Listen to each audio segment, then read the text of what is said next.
আসসালামু আলাইকুম। আজকের ভিডিওটা সূরা বাকরার অর্থ নিয়ে। ঠিক আছে, আসুন তাহলে শুরু। বিসমিল্লাহির রহমানির রহিম। আলিফ লাম মিম। এটা এমন কিতাব যাতে কোনো সন্দেহ নেই।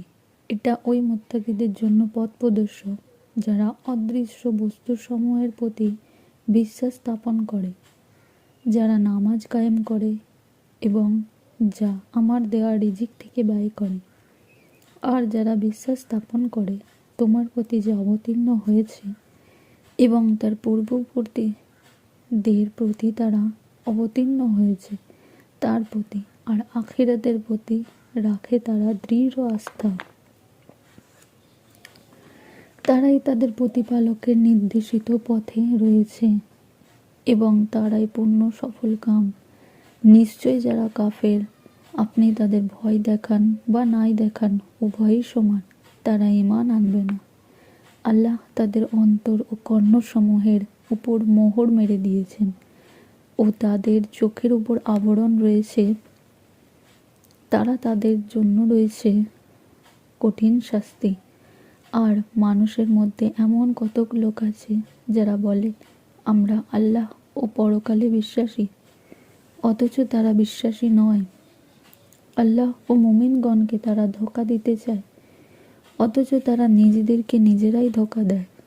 অথচ তারা বুঝতে পারে না তাদের অন্তরে ব্যাধি রয়েছে। আল্লাহ তাদের ব্যাধি আরও বৃদ্ধি করছেন ও তাদের জন্য রয়েছে কষ্টদায়ক শাস্তি, কারণ তারা মিথ্যাবাদী। তাদের যখন বলা হয় পৃথিবীতে ফাসাদ সৃষ্টি করো না, তখন তারা বলে আমরাই তো শান্তি স্থাপনকারী।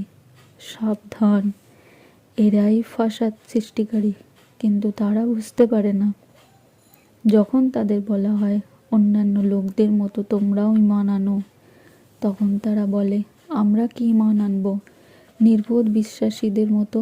সাবধান, তারাই নির্বোধ, কিন্তু তারা তা বুঝতেই পারে না। তারা মুমিনদের কাছে আসলে বলে আমরা ঈমান এনেছি, আর কাফেরদের সাথে মিলিত হলে বলে আমরা তোমাদের সাথেই আছি। বস্তুত আমরা শুধু তাদের সাথে ঠাট্টা করি। আল্লাহ তাদের সাথে পরিহাস করেন আর তাদেরকে অবাধ্যতায় তাদের বিভ্রান্তের ন্যায় ঘুরে বেড়াবার সুযোগ দেন। ওরাই হেদায়েতের বদলে গোমরাহি কিনেছে, সুতরাং তাদের ব্যবসা লাভজনক হয়নি। তারা সৎপথেও নেই। তাদের দৃষ্টান্ত ওই ব্যক্তির ন্যায় যে আলো জ্বালালে উহা যখন চারিদিক আলোকিত করল, আল্লাহ তখন স্বীয় আলো উঠিয়ে নেন এবং তাদের ঘোর অন্ধকারে ফেলে দেন। তারা কিছুই দেখতে পায় না। তারা বধির, বোবা, অন্ধ, সুতরাং তারা ফিরবে না। অথচ যেমন আকাশের মুষলধারা বৃষ্টি, যাতে রয়েছে ঘোর অন্ধকার, বজ্রধ্বনি ও বিদ্যুৎ চমক। বজ্রধ্বনিতে তারা মৃত্যু ভয়ে তাদের কর্ণকুহরে আঙুল গুজিয়ে দেয়, আর আল্লাহ কাফেরদের পরিবেষ্টন করে রেখেছেন। বিদ্যুৎ চমক তাদের দৃষ্টিকে কেড়ে নেওয়ার উপক্রম করে। বিদ্যুৎ চমকালে তারা পথ চলতে থাকে, আর যখন অন্ধকার হয় তখন তারা থমকে দাঁড়ায়। আল্লাহ ইচ্ছা করলে তাদের শ্রবণ ও দৃষ্টিশক্তি হরণ করতে পারেন।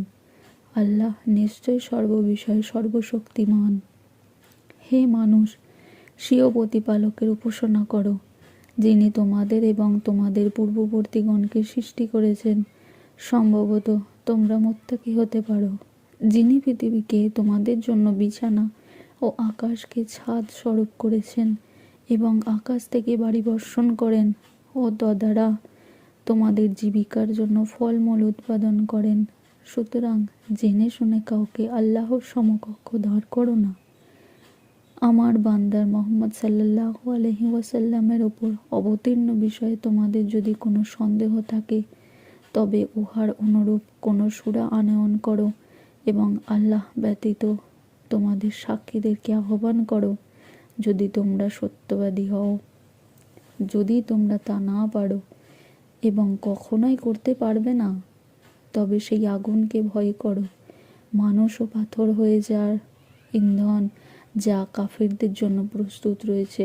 সুসংবাদ দাও, যারা ঈমান এনেছে ও সৎকর্ম করেছে, নিশ্চয়ই তাদের জন্য সে জান্নাত যার পাদদেশ দিয়ে নদীসমূহ প্রবাহিত। যখনই তাদের ফলমূল খেতে দেওয়া হবে, তখনই তারা বলবে, এটা আমাদেরকে পূর্বে জীবিকারূপে দেওয়া হতো। অনুরূপ তাদের ইচ্ছানুরূপ ফলই দেওয়া হবে এবং তথায় তাদের জন্য পবিত্র রমণী রয়েছে অনন্তকাল, তথায় তারা স্থায়ী হবে। আল্লাহ মশা ও তৎপেক্ষা ক্ষুদ্র বস্তুর উপমা দিতে সংকোচ বোধ করেন না। সুতরাং যারা ঈমান এনেছে তারা জানে যে এ সত্য উদাহরণ তাদের রবের কাছ থেকে এসেছে। কিন্তু কাফেররা বলে, আল্লাহ কি অভিপ্রায়ে এমন একটি উদাহরণ দিয়েছেন? এর দ্বারা অনেকেই তিনি বিভ্রান্ত করেন, আবার বহু লোককে হেদায়েত দান করেন। বস্তুত ফাসিক ব্যতীত কাউকে তিনি বিভ্রান্ত করেন না। যারা আল্লাহর সাথে দৃঢ় প্রতিশ্রুতি করার পর তা ভঙ্গ করে এবং যে সম্পর্ক অক্ষুণ্ণ রাখতে আল্লাহ আদেশ করেছেন তা ছিন্ন করে আর দুনিয়ার অশান্তি সৃষ্টি করে বেড়ায়, তারাই ক্ষতিগ্রস্ত।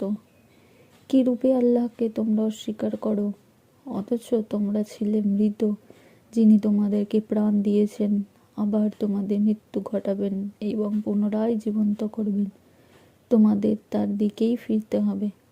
তিনি পৃথিবীর সব কিছু তোমাদের জন্য সৃষ্টি করেছেন, তারপরে আকাশের দিকে দৃষ্টি করেন এবং উহাকে 7 আসমান রূপে বিন্যস্ত করেন এবং তিনি সর্ববিষয়ে মহাজ্ঞানী। আল্লাহু আকবার। আসসালামু আলাইকুম। আজকে এখানে শেষ করলাম।